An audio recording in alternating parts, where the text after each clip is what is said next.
Il a été l'une des figures du ski suisse dans les années 70. Connu pour son tempérament de fonceur et son caractère atypique, Roland Colombin revient pour nous sur sa carrière de skieur, mais pas seulement. Quelle est sa station de ski préférée? Comment gère-t-on une après-carrière? Ses hobbies et ses coins favoris en Valais? Nous sommes début novembre et Roland Colombin est l'invité de notre podcast. Il nous accueille dans son restaurant La Streif à Martigny et nous raconte tout avec sa bonne humeur et son franc-parler.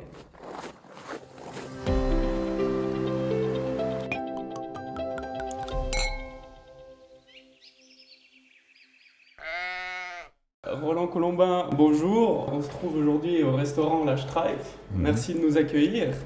Comment est née l'idée de ce restaurant?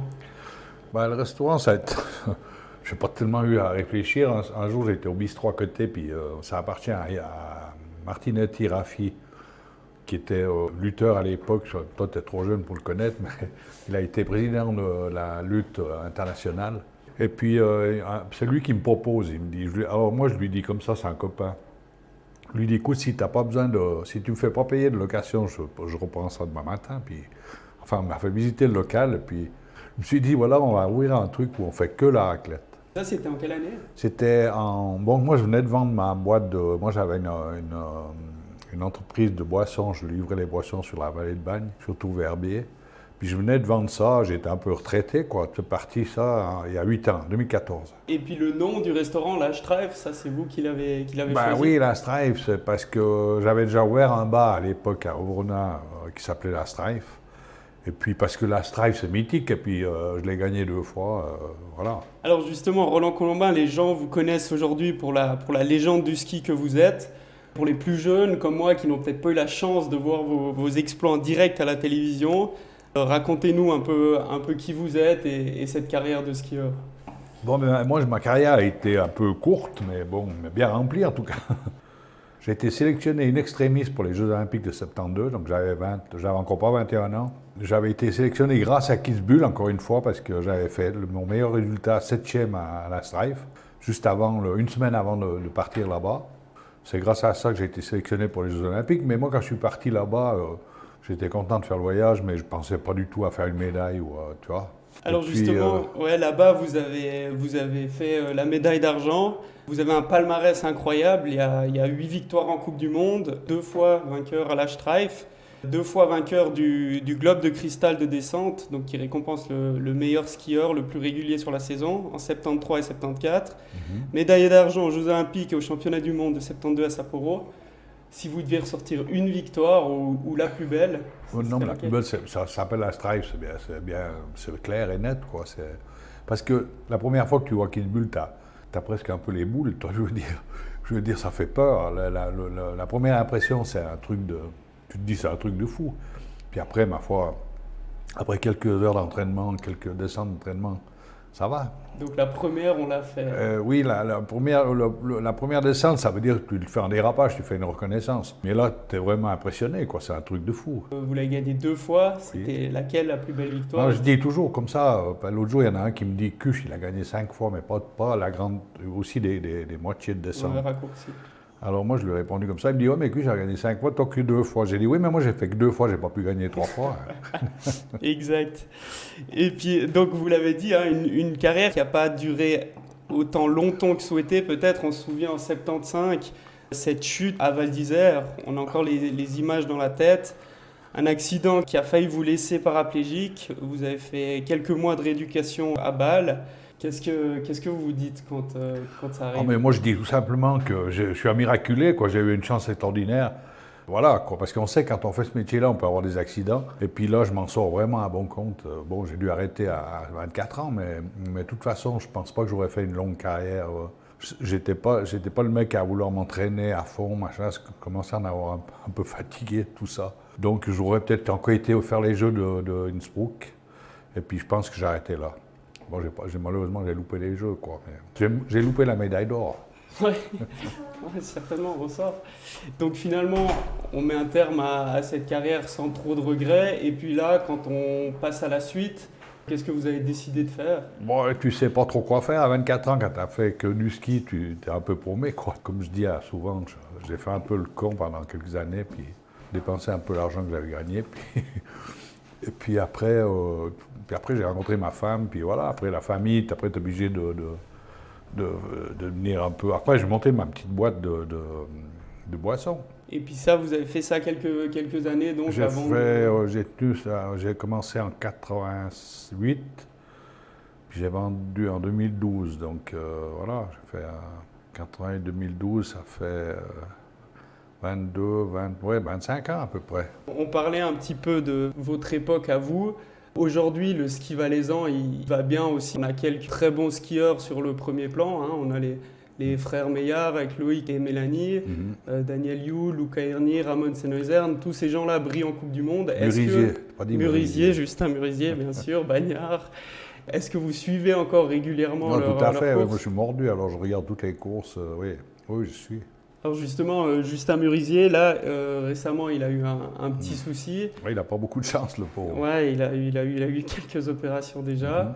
Quand vous voyez une carrière comme celle de Justin ou la vôtre que vous avez eue, est-ce que c'est comparable, les deux époques ou... Oui, non, c'est pas comparable. Déjà, lui, il fait pas le même ski qu'il fait. Lui, il fait du géant, moi, j'étais peut-être de la descente. Je veux dire qu'en géant, ça a beaucoup changé. En slalom, ça a énormément changé. Je dirais que c'est en descente que ça a le moins changé. Par exemple, le matériel, les skis sont à peu près la même longueur qu'à l'époque. Les dimensions, c'est à peu près ça. Donc, oui, la descente, bien sûr qu'il y a un changement en 50 ans, ça peut que s'améliorer, mais je ne dirais pas qu'il y a une monstre différence, tu vois, je veux dire. Moi, je descendais avec Kitzbühel en 2,03, puis maintenant, c'est en 1,57. C'est pas énorme en 50 ans, tu vois, je veux dire. Aujourd'hui, vous rivaliseriez encore, alors?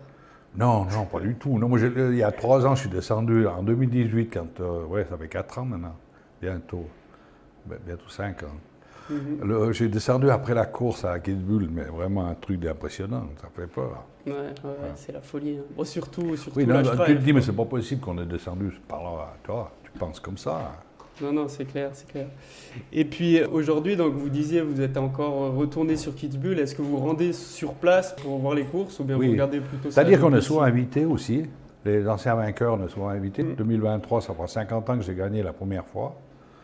Alors, normalement, ils invitent s'ils sont encore en vie. Et puis, c'est toujours une bonne ambiance. Hein. Oui, surtout là-bas, je pense. Vous avez 71 ans. Est-ce que vous avez encore du plaisir à skier? Est-ce que vous chaussez encore les... J'adore skier aussi. Je fais un peu de pot de phoque.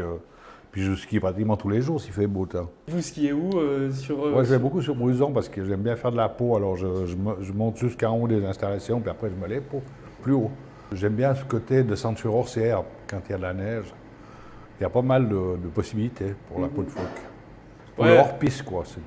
Aujourd'hui, on a des hivers qui sont de plus en plus courts. Là, l'hiver, il peine encore un peu à pointer le bout de son nez. Comment vous voyez la situation par rapport à ça? Oui, c'est inquiétant quand même. Hein, mais bon, pour le moment, on arrive à s'en sortir. Mais si ça continue comme ça, oui, c'est inquiétant. Ouais, on voit aujourd'hui sur les 6 courses qui devaient avoir lieu en Coupe du Monde, il y a déjà eu pas mal d'annulations. C'est quoi la vie? Il faudrait faire ça plus tard dans la saison. Moi, je trouve que oui, on commençait le critérium de la première neige, c'était à Val d'Isère, mois de décembre. Et puis voilà, je pense que c'était bien assez, c'était suffisant. Bon, qui commence un peu au mois de novembre aux États-Unis, tout ça, c'est bien. Mais il n'y a pas besoin d'en mettre encore, tu vois. Surtout, vous, à votre époque, vous faisiez surtout de la descente, mais le calendrier, il était quand même beaucoup plus court que ce qu'on a aujourd'hui, ou bien? On avait moins de descentes. Je ne sais pas combien ils en ont maintenant, mais nous, on avait quoi? Peut-être 7-8 descentes dans la saison. Plus les championnats suisses et tout comme voilà. Puis les championnats du monde, les Jeux Olympiques, les années. D'ailleurs, à Sapporo, les championnats du monde et les Jeux Olympiques, c'était sur la même année. Ouais. Ça, c'est comme ça que ça se faisait ou... Oui, moi j'ai les 2 médailles. J'ai les médailles de vice-champion du monde et vice-champion. On l'a dit aujourd'hui, dans votre restaurant, on sert uniquement la raclette. Est-ce que vous avez un attachement particulier à ce produit? Je faisais déjà la raclette dans mon caveau.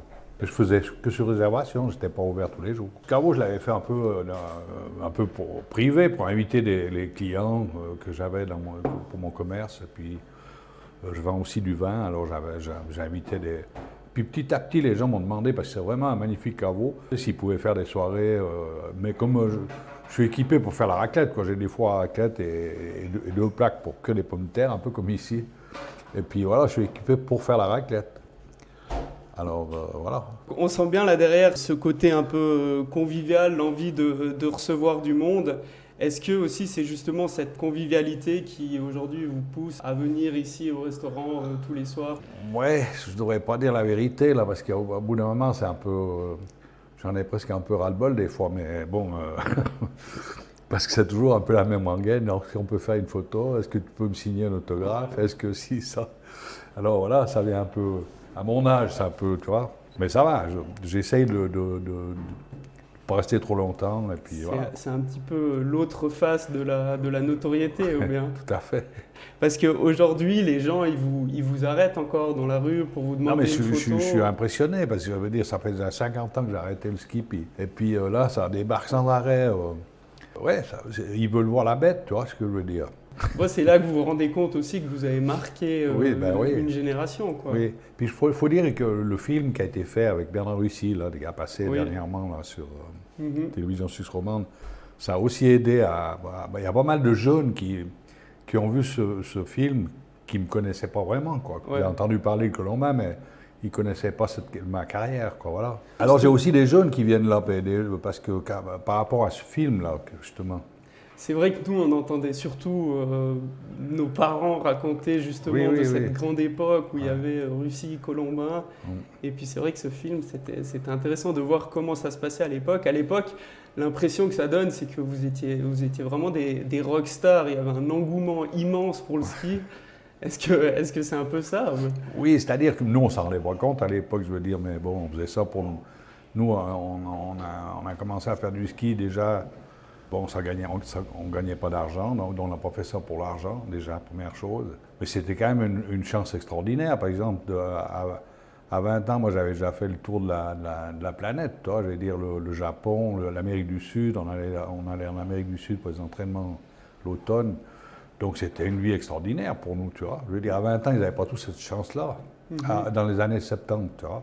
Est-ce que ça, c'est un aspect qui vous manque aujourd'hui de voyager comme ça, ou bien parce que là, vous êtes maintenant bien ancré ici dans la région? Est-ce que vous êtes resté sur place justement parce que vous vouliez retrouver le Valais et puis... Non, pas du tout. Alors maintenant, j'apprécie trop les montagnes. Tout l'été, je vais plutôt du côté du Petit Combin. J'ai une cabane à 2600 mètres du côté du Rogneux. Donc là, je préfère ça maintenant que de voyager. Voilà. Par rapport à ces beaux coins qu'on a ici en Valais, s'il y a un lieu que vous devriez sortir ou... Non, mais moi, je dis, moi, je vais souvent en dessus de la cabane Brunel. Parce que là, j'ai fait un été avec des mozzons, comme on dit. Alors, je connais bien le coin. Et puis, ce qui m'étonne, c'est tellement beau. Et puis, il n'y a pratiquement personne qui se promène par là-haut. Ça m'impressionne. En plus, moi, je suis content parce que j'aime pas trop le monde. Par exemple, au Grand Col Ferret, j'y vais pas trop souvent parce que c'est des troupeaux, tu vois. Il y a trop de gens. Ouais. Donc, ce que vous appréciez en Valais, finalement, c'est de pouvoir retrouver un peu ce calme et cette nature que vous n'avez pas forcément vécu pendant la carrière. Tout à fait. Ok. Bah super. Merci de nous avoir accueillis ici. Prie. C'est avec plaisir. Et puis maintenant, c'est l'heure de la raclette, quoi. Merci à tous pour votre écoute. On espère que vous avez eu du plaisir à découvrir ou redécouvrir ce personnage haut en couleur et que notre podcast vous aura donné envie de chausser les skis. Et pourquoi pas à Bruzon, où vous aurez peut-être la chance de croiser Roland Colombin.